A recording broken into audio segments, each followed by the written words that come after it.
आप देख रहे हैं गुलिस्तान न्यूज। अभी तक का उर्दू खबरनामा लेकर मैं आपका मेजबान गौहर कुची आपकी खिदमत में हाजिर। तफसीलात से पहले सुर्खियों पर एक नजर।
अब पेश है खबरों की तफसील। अमीर तरीन भारतीयों की बैरून मुल्क टैक्स पनागाहों में अपनी दौलत छुपाने की खबरों के इंकिशाफ के बाद मरकजी हुकूमत ने पेंडोरा पेपर्स लीक से मुतल्लिक मामला की तहकीकात के लिए central board of director taxes की सरबराही में एक मल्टी एजेंसी ग्रुप बनाने का ऐलान किया है। इस मल्टी एजेंसी में भारत की anti corruption agency, central bureau of investigation CBI, anti money laundering तहकीकात agency, enforcement directorate, financial intelligence unit और रिजर्व बैंक ऑफ इंडिया के ओहदेदार भी शामिल होंगे। बैनुल-अक़वामी तहकीकाती सहाफ़ियों के एक ग्रुप ICIJ ने बहुत ज्यादा आदाद शुमार जारी किए हैं, जिससे 200 से ज्यादा ममालिक और इलाकों के अमीर तरीन शख्सियात की गैर मालियात को बेनिकाब किया गया। ICIJ के इश्तराक करदा आदाद शुमार में कुछ नुमाया भारतीय शख्सियात भी शामिल है, जिसे सनतकार अनिल अंबानी, क्रिकेट के लेजेंड सचिन तेंदुलकर और कॉरपोरेट लॉबिस्ट साथ ही साथ दीगर कई अहम शख्सियात भी इस पेंडोरा पेपर्स में उनका नाम शामिल है। अब इस सिलसिले में मरकजी हुकूमत की जानिब से एक ऐलान किया गया है, बयान जारी किया गया है। जो भी इसमें मुलविस होगा, इस सिलसिले में एक मल्टी एजेंसी कंपनियों का जो एजेंसियां है उनकी जानिब से तहकीकात की जाएगी। इस खबर पे मजीद तफसीलात के लिए मेरे साथ है स्टूडियो में मेरे सीनियर साथी रहमत कलीम। रहमत, जिस तरह से पेंडोरा पेपर्स लीक में जो बड़े बड़े शख्सियात का नाम शामिल आया है, भारत की जानिब से भी अब जो है एक बयान जारी किया गया है कि एक तहकीकात की जाएगी।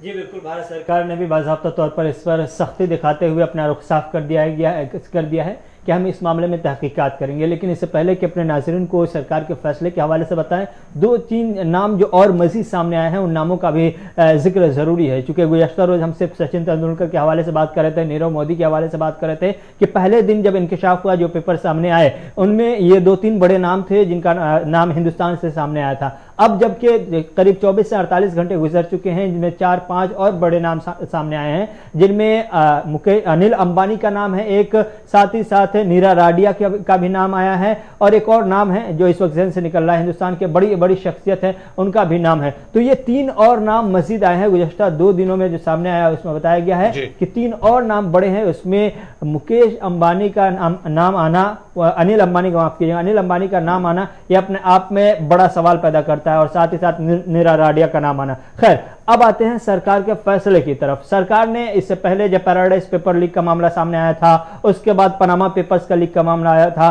पनामा पेपर्स में तो यहां तक कि 20,000 करोड़ से ज्यादा की रिकवरी भी हिंदुस्तान की सरकार ने की थी। तो हिंदुस्तान की सरकार ने पहले दिन से यह अहद किया हुआ है कि ब्लैक मनी को कर्व करने के लिए जो भी तरीकेकार इख्तियार किए जा सकते हैं किए जाएंगे। यही वजह है कि जैसे ही पेंडोरा पेपर का नाम सामने आया और इस हवाले से तफसीलात कुछ हद तक मिलने लगी, वैसे ही फाइनेंस मिनिस्ट्री ने बाज़ाब्ता तौर पर CBDT को यह हिदायत दी कि वो बाज़ाब्ता तौर पर एक कमेटी बना करके और CBDT के चेयरमैनशिप की क़यादत में इसकी तहकीकात का आगाज किया जाए, जिसमें RBI के भी मेंबर हों और साथ ही साथ दूसरे जो मालियाती इदारे हैं हिंदुस्तान की जो इस तरह के चीज़ों में इन्फोर्समेंट डायरेक्टरेट का भी हवाला इसमें दिया गया है कि इन तमाम इदारों के मेंबरान को, उनमें से नुमाइंदों को शामिल करके बाज़ाब्ता तौर पर एक कमेटी बना करके तहकीकात का अमल शुरू किया जाए। चूंकि जिन्होंने भी इन जितने भी नाम आए हैं या जो नाम आ रहे हैं, अगर उन्होंने इस हवाले से सरकार को इत्तला दी होगी, सरकार के सामने हल्फनामा या टैक्स में आपने मेंशन किया होगा कि हमारे यहाँ ऑफशोर कंपनियां हैं,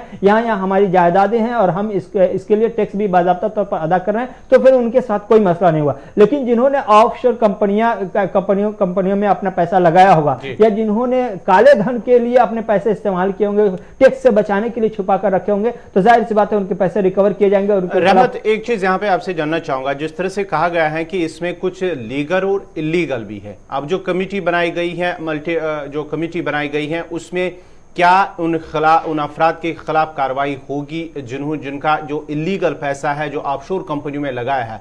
क्या सरकार उनके खिलाफ कार्रवाई, क्योंकि बड़े बड़े शख्सियात का नाम जो है इसमें शामिल है?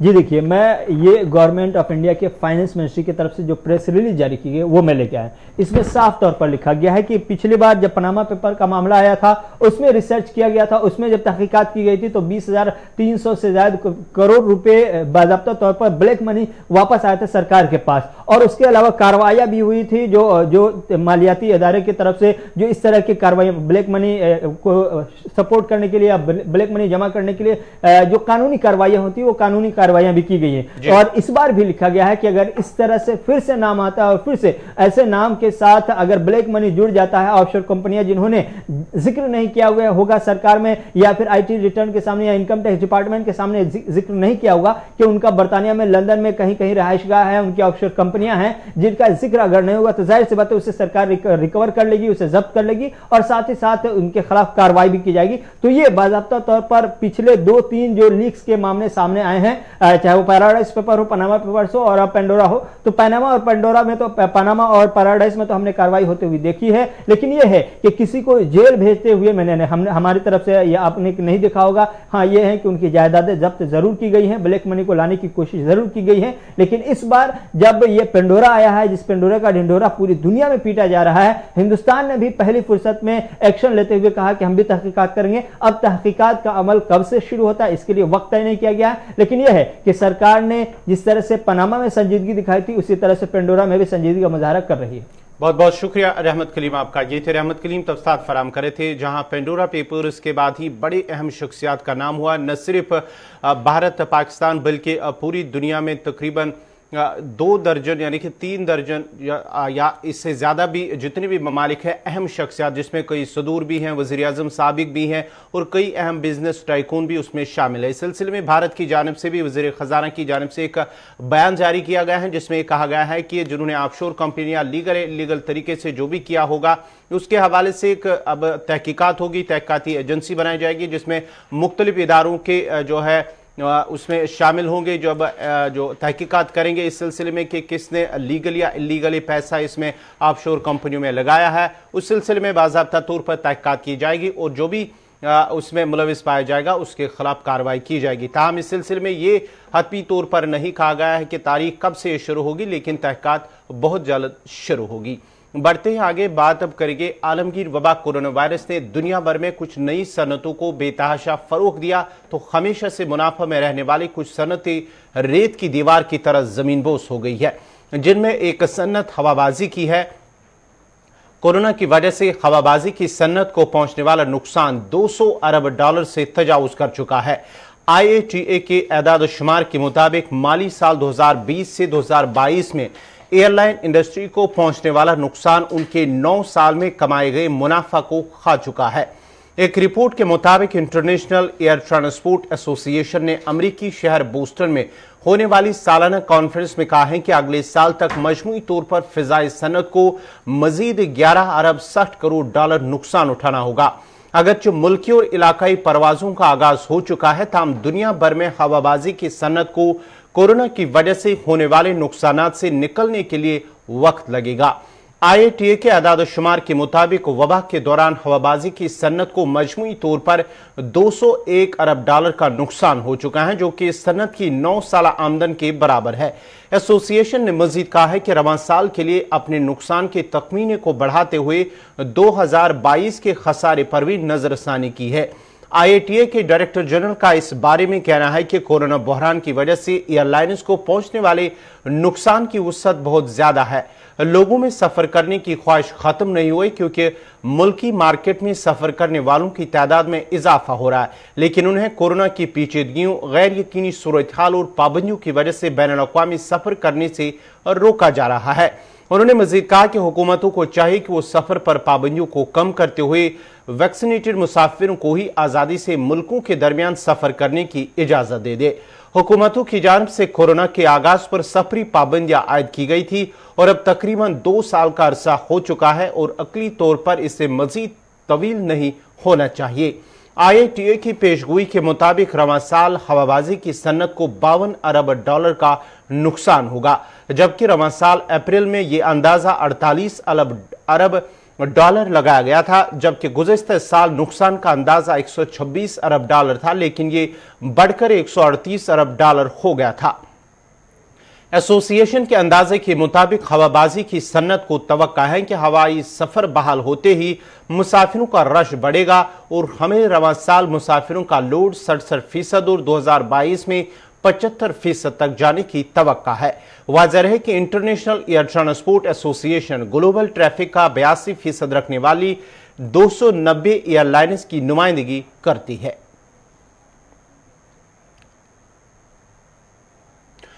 वज़ीर-ए-आज़म नरेंद्र मोदी ने लखनऊ का दौरा करते हुए आज अमृत महोत्सव के तहत न्यू अर्बन इंडिया के मौजू पर मरकजी वजारत हाउसिंग और शहरी उमूर और रियासती शहरी तरक्याती महकमे के ज़ेर एहतमाम 3 रोज़ा प्रोग्राम का इफ्तिताह किया।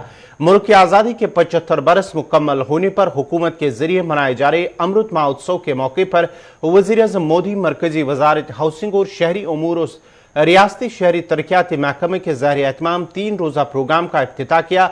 इस मौके पर वज़ीर-ए-आज़म ने मुख्तलिफ प्रोजेक्टों का इफ्तिताह करने के साथ साथ संग बुनियाद भी रखा और हुकूमत की कारकर्दगी का खाका भी पेश करेंगे। इस मौके पर यूपी के वज़ीर आला, वज़ीर दिफा राजनाथ सिंह और दीगर कई वज़रा भी मौजूद है।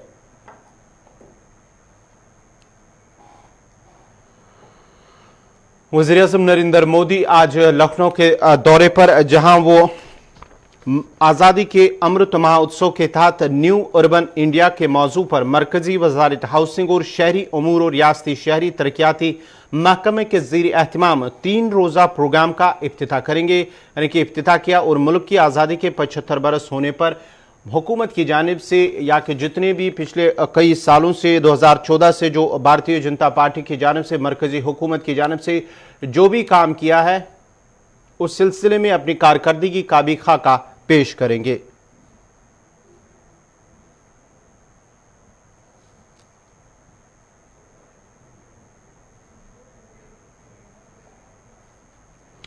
इस खबर पे मजीद तफसीलात के लिए सीधा लखनऊ चलते हैं अपने नुमाइंदे अनूप चौधरी के पास। अनूप, क्या कुछ तफसीलात हैं इस हवाले से, क्या कुछ इंतजाम किए गए हों और किस तरह का प्रोग्राम है जहां पर आज वज़ीर-ए-आज़म खुद उन्होंने इसका इफ्तिताह करना है?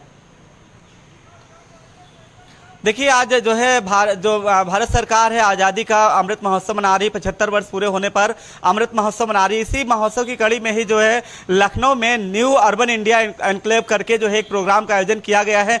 3 दिन तक ये प्रोग्राम चलेगा। इसमें जो है अमृत महोत्सव के तहत जो है 75 जिले के जो लाभार्थी हैं, प्रधानमंत्री आवास योजना के चयनित लाभार्थी हैं, उनको जो है आवास की जो है चाबी दी जाएगी। इसके अलावा जो स्मार्ट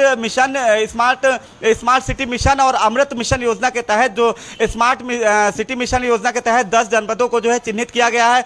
वहां पर जो है ट्रैफिक सिस्टम हो या इंफ्रास्ट्रक्चर हो, उसको कैसे स्मार्ट बनाया जाए उसको लेकर यहाँ पे विशेषज्ञ अपने विचार रखेंगे। इसके अलावा अमृत मिशन के तहत जो है जो भी चयनित जिले हैं वहाँ पे जो है सीवेज की व्यवस्था देखी जाए, सीवेज की व्यवस्था के वो किए जाएंगे और पेयजल के ऐसे तमाम तरह की परियोजनाएं हैं जिनका शिलान्यास और लोकार्पण होगा। और इसके अलावा जो है 75 जो है इलेक्ट्रॉनिक ई बसें हैं, उसका जो है प्रधानमंत्री नरेंद्र मोदी जो है उसको झंडा दिखाकर यहाँ से रवाना करेंगे। तो कुल मिलाकर अमृत महोत्सव का जो 75वां वर्ष है उसके उपलक्ष्य में यहाँ पे ये कार्यक्रम का आयोजन किया गया है। इसके तहत जो है स्मार्ट सिटी मिशन के तहत जो है कैसे जो है 10 जनपदों को कैसे जो है स्मार्ट सिटी बनाया जाए, इस पर जो है विशेषज्ञ अपने विचार रखेंगे और उन्हीं विचारों को संकलित कर उस पर जो है देखा जाएगा कि कैसे जो विचार प्राप्त है उसको रख के जो है आगे की ये भी बताएगा कि अगले साल चुनाव भी होने वाले हैं यूपी के अंदर, तो उस इंतखाबात उस इलेक्शन से पहले कितना लाभ मिल सकता है। ये जो प्रोजेक्ट, जितना भी बड़े प्रोजेक्ट का आज इफ्तितामी इनॉग्रेशन होगा, इसके साथ साथ ही संग बुनियाद भी रखा जाएगा मुख्तलिफ प्रोजेक्टों का, तो कितना लाभ मिल सकता है आने वाले चुनाव में भारतीय जनता पार्टी को यूपी के अंदर।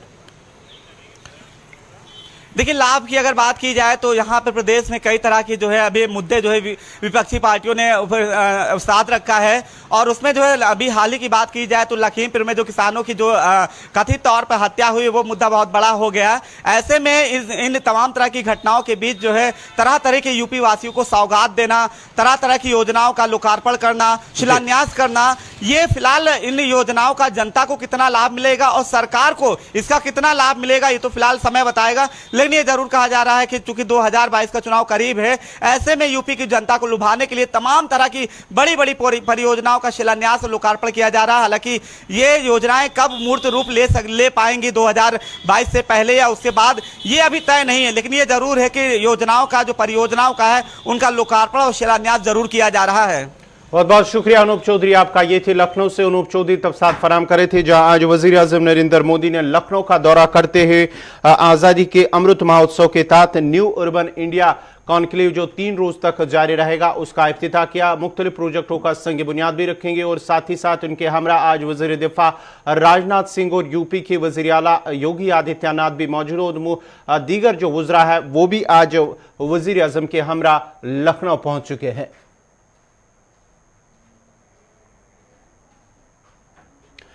मुल्क भर में जारी वैक्सीनेशन मुहिम के चलते हुकूमत ने हर शहरी को कोविड वैक्सीन दस्तयाब कराने के अपने अज़म का इजहार करते हुए कहा है कि मुल्क भर कोविड वैक्सीनेशन मुहिम में तकरीबन 70% अहल आबादी को कोविड वैक्सीन दी जा चुकी है। मरकजी वजारत सेहत और खानदानी बहबूद ने कहा है कि मुल्क में 91.54 करोड़ से ज्यादा वैक्सीन लगाई जा चुकी है। गुज़िश्ता 24 घंटों में 18,346 नए केसेस रिपोर्ट भी हुए हैं। मजमूई तौर पर 2,52,902 अफराद जेर इलाज हैं, जो कि कुल केसेस का 0.75% है।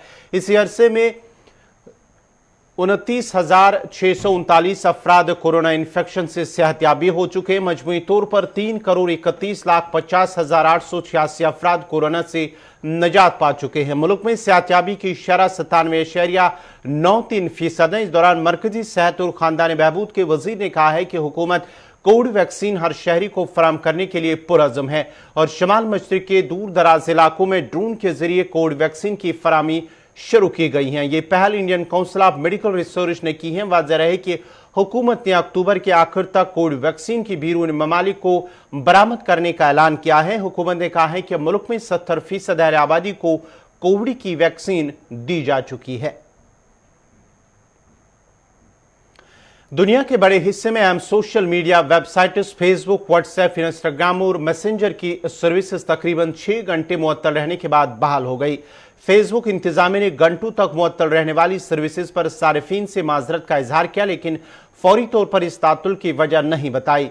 सर्विसेज में घंटों का तातुल सबसे बड़ी सोशल मीडिया कंपनी के लिए चंद दिनों में दूसरा बड़ा धचका है, क्योंकि 2 रोज कबल फेसबुक की एक साबिका मुलाजिमा ने इंकिशाफ किया है कि कमाई की खातिर सोशल वेबसाइट का अलगोरिथम में ही इस अंदाजा बनाया गया है कि वो पुरतशद्दुद और नफरत अंगेज मवाद की हौसला अफजाई करता है। कई घंटों की मुअत्तली के बायस फेसबुक के शेयर्स की कीमतों में 4.9% कमी देखी गई है, जो गुज़श्ता साल नवंबर के बाद एक दिन में सबसे बड़ी कमी है। ताम सर्विसेज बहाल होने के बाद इसमें 0.5% बेहतरी आ गई है। फेसबुक के मुतअद्दिद मुलाजमीन ने नाम जाहिर न करने की शर्त पर कहा है कि उनका ख्याल है कि बंदिश की वजह से इंटरनेट ट्रैफिक को इसके सिस्टम्स तक राउट करने में अंदरूनी गलती बनी। मुलाजिम ने कहा है कि अंदरूनी मवासलाती टूल्स और दीगर वसाइल की नाकामी ने जो काम करने के लिए इसे नेटवर्क पर इन्हिसार करते हैं, इस गलती को मजीद बढ़ाया है। शुमाली कश्मीर के हाजन बांडीपुरा में आग की एक वारदात में एक मकान खाकिस्तर हुआ है। मकामी लोगों का कहना है कि फतेह अहमद आहंगर के मकान से अचानक आग नमूदार हुई, जिस दौरान आग ने भयानक शक्ल इख्तियार करते हुए पूरी इमारत को अपनी लपेट में ले लिया।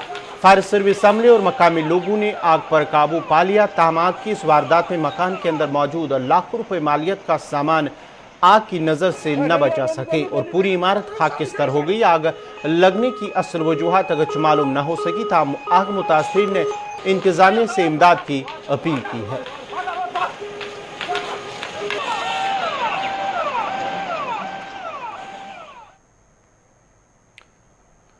जनूबी कस्बा त्राल के रटसुना इलाके में एक साल 2017 में नए तिबी मरकज के लिए इमारत पर अगरचे काम शुरू हुआ था ताहम अभी तक इमारत को मुकम्मल नहीं किया गया, जिसकी वजह से कई इलाकों के लोगों को मुश्किलात दरपेश है। मकामी लोगों का कहना है कि इमारत की तामीर के लिए करोड़ों रुपए खर्च तो किए गए, ताहम बदकिस्मती से आज तक इमारत टूट फूट का शिकार हो चुके हैं, जिस दौरान इमारत पर खर्च किए गए रकूमात को ज़ाय किया गया है। उन्होंने एलजी इंतजामिया से अपील की है कि इमारत पर न सिर्फ तामीर और तजदीद की ज़रूरत है बल्कि काम में सूरत लाकर इसे आवाम के नाम वक्फ किया जाए ताकि कसीर आबादी को फ़ायदा मिल सके। उधर DDC member Tral doctor Harbakar Singh ने यकीन दहानी करते हुए कहा कि मामले को एलजी की नोटिस में लाया जाएगा और काम में गैर जिम्मेदारी निभाने वालों के साथ सख्ती से निपटा जाएगा।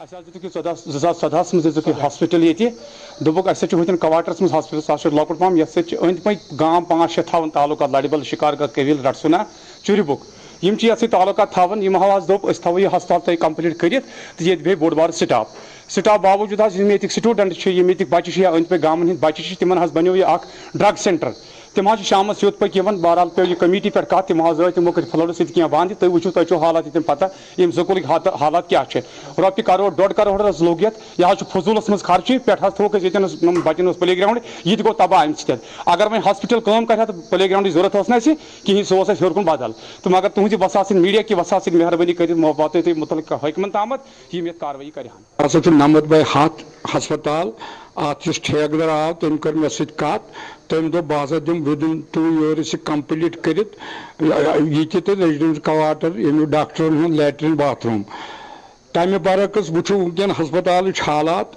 ये करोड़ बद रुपये यमो लोग मगर यमो लोग नाकस अत वो दर दरवाज लक्ष बदिस रुपये अंदर मटीरियल खत्म गोमुत यम गई गवर्नमेंट खजानस लुटावन खतर तुम वो अंदर सोरी वनकन मटीरियल यूथ रुपये ज्यादा गम यमो तितर बितर कर वो तमुक सहल यमो गामुक माहौल खत्म कर शामन दूर गामन हंद बच्चे तम दारों किन अचन दरवाजों किन अचन वो कर कह प्लाई पट पत कर बंद मगर अम पे वो बावजूद तुम वो अमिच हालात क्या वनकन यह कवड़ खान तमिस ठेकेदारस गो जबरदस्त एक्शन इन अगर चे बनावन तेल वन जा फिट बन जा डॉक्टर तो अमल बेहया लिहाजा कर गवर्नमेंटस अपील कर अगर ये 10-15 दोन तम अमिच एक्शन गि दिमो यह ग्रीवेंस चल। ये जो रटसुन त्राल में एक बिल्डिंग बड़े देर से हॉस्पिटल की बन रही है, कोई 2 करोड़ रुपए उस बिल्डिंग के लिए वागुजार किए गए थे, JKPCC बना रहा है, तो मैं इसका अपनी तरफ से सीरियस नोटिस ले रहा हूँ। इसके अलावा जो हेल्थ डिपार्टमेंट है उनसे भी रिपोर्ट मांगी हुई है इस बारे में कि कहाँ पे इसमें लैतुलाल हो रहा है और जो भी लोग इसमें जिम्मेवार होंगे, इसकी जो कंप्लीशन नहीं हुई है, चाहे वो JKPCC के लोग हैं या हेल्थ के लोग हैं, तो उनके मैं रिक्वेस्ट करूंगा LG एडमिनिस्ट्रेशन कि उनके साथ नरमी न बरती जाए, इसमें कार्रवाई की जाए और जितनी जल्दी हो सके ये हॉस्पिटल हैंडओवर किया जाए जल्दी हेल्थ डिपार्टमेंट को, सो डैट वहाँ पे एक बड़ा एरिया है जो रटसुन है, उसके साथ पिंगलिश है, कविल शिकारगाह है, सही। मरकजी और यूटी इंतजामिया जम्मू कश्मीर में भले ही तामीर और तरक्की के बड़े दावे करती हूँ, लेकिन हकीकत यह है कि आजकल के दौर जदीद में भी कई इलाके बुनियादी सहूलियात से महरूम हैं। शुमाली कश्मीर सोपोर के तारजो इलाके के लोगों ने शिकायत की है कि 6 साल कबल इलाके में एक पुल पर काम शुरू किया गया था, ताहम अभी तक इसे मुकम्मल नहीं किया गया। मकामी लोगों का कहना है कि 6 साल कबल पुल पर काम शुरू किया गया, बदकिस्मती से आज तक इसे पाई तकमील तक नहीं पहुंचाएगा और पुल न होने की वजह से कई इलाकों का राबता मुनक़ता है, जिसकी वजह से कसीर आबादी को मुश्किलात पेश आ रहे हैं। उन्होंने अब जम्मू कश्मीर इंतजामिया से अपील की है कि पुल को पाई तकमील तक पहुंचाया जाए ताकि आवाम को राहत मिल सके। फंड्स ही नहीं अवेलेबल है तो काम कैसे हो जाएगा? 5 सालों से अभी फंड्स बंद है, पैसा नहीं ठेकेदारों को मिल रहा है, वो हम नहीं कह सकते हैं धोखा। असल मसला ये है कि तब से जब से एलजी सरकार आई है तब से फंड्स नहीं अवेलेबल हो रहे हैं। 5 साल पहले जो काम किया है उसके फंड्स वागुजार नहीं हो रहे हैं। पॉलिटिकल गवर्नमेंट तो अच्छी है, वो लोगों के नज़दीक होती है, बस यहाँ लोकल गवर्नमेंट होनी चाहिए, उसी से काम हो रहे हैं। हमारी गुजारिश है एलजी इंतज़ामिया से, हम बहुत सफ़र कर रहे हैं इस गाँव के, करीब करीब 10,000 लोग हैं इस पॉपुलेशन है हमारे इस गाँव की। यहाँ से हमारा जो ज़ीरा आता है, मेवा आता है, वो तो यह इसी पुल के ज़रिए आएगा। दूसरी बात ये रोड चला जाता है यहाँ से बांडीपोरा जाता है, ये बाईपास से सोपोर का भी संग्रामा का ये हैगाम से यहाँ बाईपास डायरेक्ट सोपोर चला जाता है। इसी के साथ ही अभी तक का उर्दू खबरनामा इख्तिताम पज़ीर हुआ चाहता है। अपने मेज़बान गौहर कुची को इजाज़त दीजिए। अल्लाह हाफ़िज़।